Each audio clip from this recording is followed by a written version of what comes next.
Hi, I'm Pierozzi, and in this episode I'm going to be teaching you how to mix with plaster, okay? Plaster, great material to work with, cheap, you can use it in a lot of different ways. It's really great for carving. So why don't we just kind of get into it a little bit. The first thing you need to do is, hopefully you've watched the episode on safety. If you haven't, I would actually watch that first before this.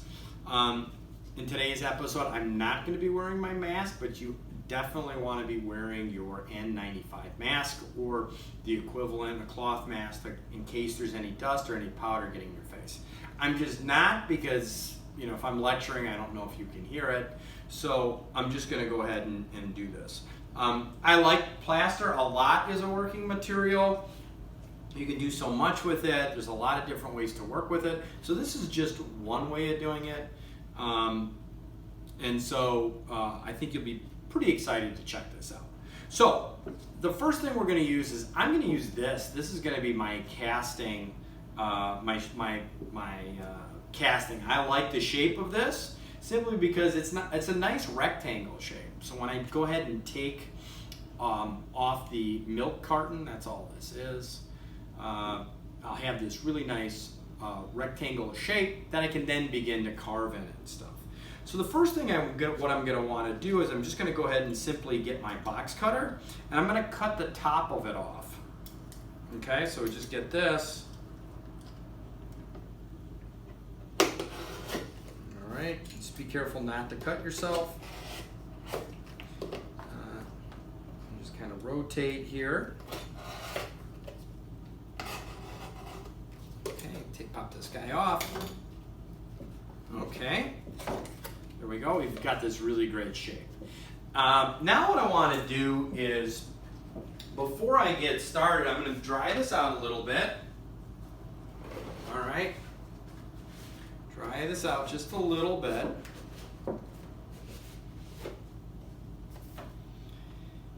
And I'm going to go ahead and take a look at this. Now sometimes if I want to keep this container, which in my particular case I don't, this is just recycling, but if you have a plastic bowl or some other thing that you would like to be casting, the thing that you're always going to want to do is line it up with some kind of resist. Okay, so whether it's Spam, Pam, or whatever this is, olive oil, Murphy's oil soap is actually the best. So what I do is I'd line a small layer of Murphy's oil inside here. But any resist is good. Vaseline is good. Olive oil, butter, any kind of oil is really good, because then when you go ahead and you pour the liquid in there, it usually won't stick on the sides. I can, in this case, why not, just go ahead and spray a little bit. I'm going to get some of this is going to come to the surface, but that's okay. That's not a big deal. All right, I'll go ahead and put this off to the side. Now what I want to do is, I'm going to go ahead and fill up to about here. Can you see that? It's probably about 50% of this container with water. Now, the thing you need to know about water is, or plaster in general, is we have a couple things that are working with us. Hot water tends to speed up the rate at which the plaster dries. Cold water tends to slow the rate at which plaster dries.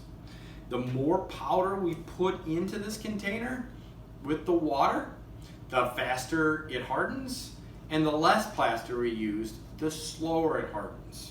Okay, so you can use those factors for you. So if it's not hardening, you can add more plaster, speed it up, right?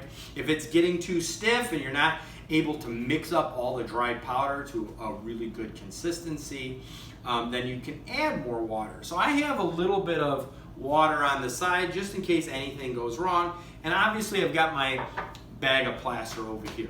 If you notice, I put newspaper everywhere. I've got it on the floor, and again, the newspaper has been put down with masking tape so I don't slide. And so if I have any kind of spills, when I'm in the middle of this, I don't want to have to worry about that. So I'm going to go ahead and fill this up, okay? In my case, I'll use warm water. You'll hear different stuff on YouTube, but really, you know, it's up to you, whatever you feel more comfortable. Okay, and I'm just getting that pretty good. Okay, so that's pretty, I've got it up to about here. All right, so I'm gonna go ahead and take that. That's ready. I put this container in this, what I call a spill container. So if by chance anything starts to leak out or I have a problem, I've got everything self-contained. This spill container is just simply a plastic container that I used actually from spinach. You get it at the grocery store, you know, it comes in that container. But it can be anything. You know, sometimes I've seen people get a cardboard box and put a plastic bag on the inside. That works out really well. That works out really, really well too. Okay, so the next thing I want to do is I want to make sure that I don't create a lot of dust. So I'm going to take my plaster of Paris. All right, we're just going to, here it is. Again, you can get it at an art supply store. It's pretty good. It comes in a powder. We're going to put it in there. It's going to get to a, you know, it's going to be in that liquid state, and then it's going to harden. And the nice thing about plaster is it can harden pretty quick. I usually like to have it harden within like 10 or 15 minutes to be a pretty good consistency, and then usually even later in the day I can take this cardboard container off. One thing you do need to know is plaster is going to heat up considerably. So at some point you're going to see this thing smoking, and if you touch it, it's pretty hot. So it can radiate some serious heat. It's that chemical reaction from the water with the plaster. The nice thing about all that steam is you're repelling some of that water that you don't really need. The other thing I want to say is you should think about what clothes you're wearing. If you get plaster dust on your clothes, sometimes it likes to cling. So it's not a bad idea to go ahead and wear an apron for yourself, just in case you get any dust on you. I noticed in the last video I had a little white spot. You could check it out. Was unaware of that, but I just thought, well, that's just the video, it'll be fine. Okay, so here's what I'm gonna do. Envision me having my respirator on, quite possibly my safety goggles on, and what I'm gonna do is I'm gonna take this plaster, I'm gonna pour it into the water, and I'm gonna create an island. A pretty sizable island that after 30 or 40 seconds doesn't disappear beneath the water. Usually that island should be about 60%, should occupy about 60% of what you see. Okay, so you can have a big portion hanging up in your container. And then you're gonna, once you get that in there, you feel pretty good about the amount. Remember, during the process, we can add more, although it becomes a little bit more difficult because we don't want hard chunks and things. You can definitely still do that. Again, I can add more plaster, I can add more water. As long as I have my variables, those are my variables, I can do a pretty good job of that.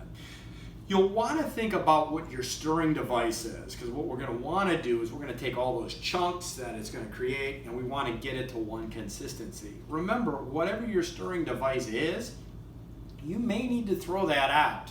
So I have so many whisks at my house, as you can see, I have like 4 of them. I don't really care that much about this one, even though this one's kind of nice. It's got some silicone over it. But what I will do is once I'm done mixing, because I think I'm going to use this instead of a paint stirrer, but this could work out just fine. I have a bowl of water over here that I'm going to quickly just kind of clean this up afterwards.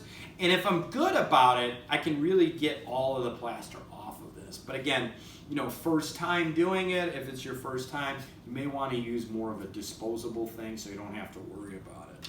Okay, so I'll go ahead and get my plaster container, and what I usually like to do is just cut off a little corner. So I'm going to go ahead and do that. I'll take my pair of scissors. I'm going to just go ahead and cut that corner, okay? And then I'm just going to proceed to grab it. Be very careful. Again, remember that dust we're talking about? So you want to make sure you have your respirator. I'm going to go ahead and start dumping it in there. Okay. And if you see a little bit of the dust, again, you can do that by the vent. I might open this up just a little bit more. I feel like I'm just not getting as much out. And you see that powder, so I want to kind of avoid that a little bit. Let's just get this a little bit more, okay? just grab this guy. I'm going to go ahead and create that island.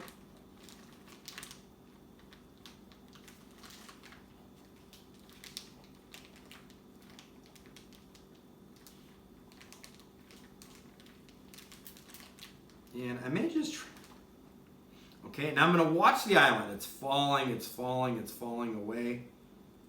Okay, I think this is Atlantis. So we're going to go ahead and we're going to have to add some more here. And I'll try to move the camera back so you can see it, so you can see what I have. Again, look at how much of the bag I'm using up. Keep an eye on it. Whoop. Okay, just gonna dump some more. Using quite a bit of the bag.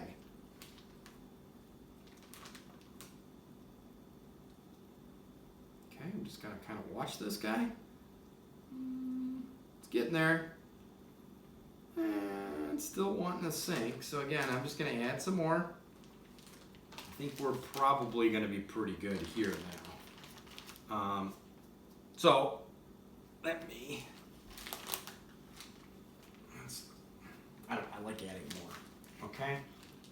That's probably gonna be pretty good. So I'm just gonna pick up the phone for 1 second so you can kind of see it. Okay. Okay, how's that work? You kind of see that? Does that work good? Okay, and let's go back to your location here. I'll make sure we're not cockeyed. Okay, that's probably pretty good. That's a good standard. I'm just going to add a little bit more water to this. That's how I want you to have it. I want a little bit bigger of a mole, so I'm going to go ahead and just add a little bit more water. But what I did is exactly what I want you guys to do. Okay, now I'm just going to add a little more. Okay, that's good. All right, now I'm going to take my wisp and I'm simply going to just start stirring this. And we want to do this relatively quick, and we want to make sure that we're not dropping down any air bubbles. So I like to go in a motion in which I'm not adding more air. Okay, and that would be like kind of pushing it straight down. I like to wisp it up a little bit, okay, or go side by side. And you're going to see this is going to start to get a little bit thicker. I can't show it to you in person, but it will shortly become almost a sour cream consistency, okay? And I like the wisp in this particular case because it's getting rid of all the air bubbles, which, you know, a little bit of air bubbles can be, you know, kind of bad. I do recommend that you keep some of your plaster just in case you need it in the carving. So just leave a little bit. Doesn't need to be a lot. And this is starting to get, this is good. This is going to be really nice. And a little more. Again, I'm trying to get up most of this. I want to fill up most of this container. I think you guys should be a little bit more careful about it. Now, once I added that little extra plaster, I created a lot of air bubbles that are now kind of coming to the surface. So what I'll do is once I'm done, I'm just going to tap the container a little bit. That usually likes to pull those guys up front. Ooh, okay. And I can feel it getting thicker, okay? Right? I can feel this getting thicker.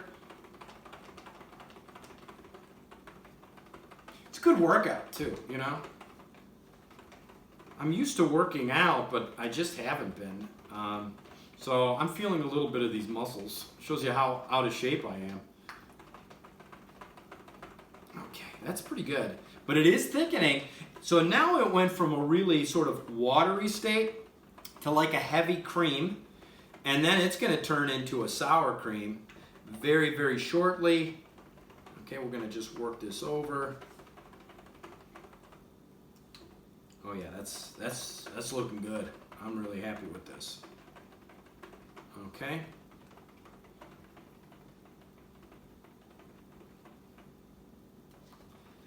Let's Give it a little bit more of a stir. You can be really good about stirring it. Again, this is why you don't want to go away, because probably within a few minutes, this is going to begin to get pretty hard.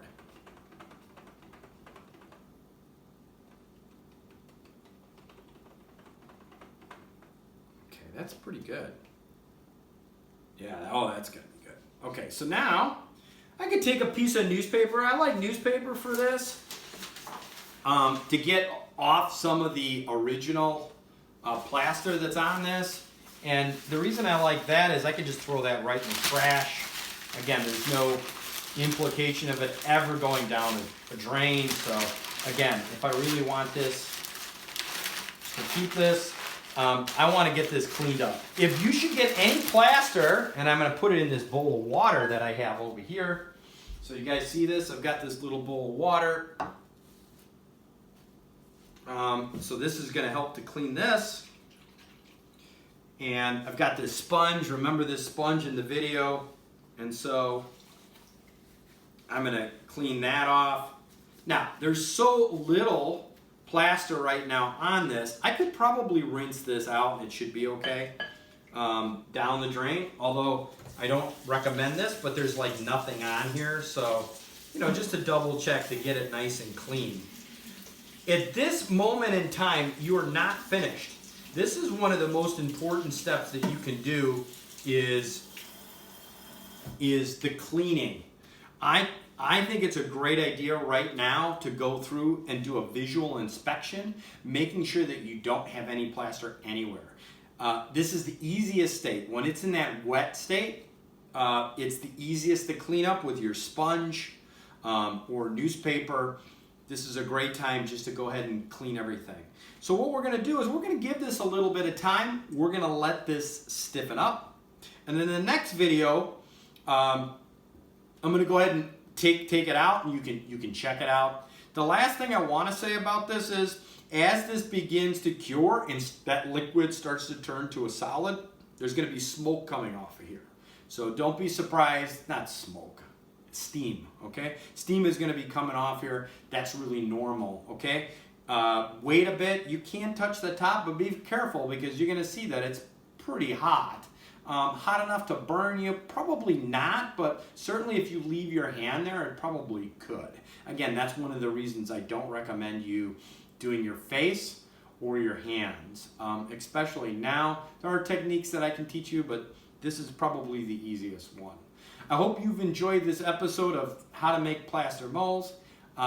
It's easy. You can use all sorts of stuff for it. Again, you could use Jello molds, plastic molds. There's a lot of things that you can cast into. I think it's a lot more fun just casting general shapes and then carving them with knives and then getting wet dry sandpaper to clean it up. But however you want to do it.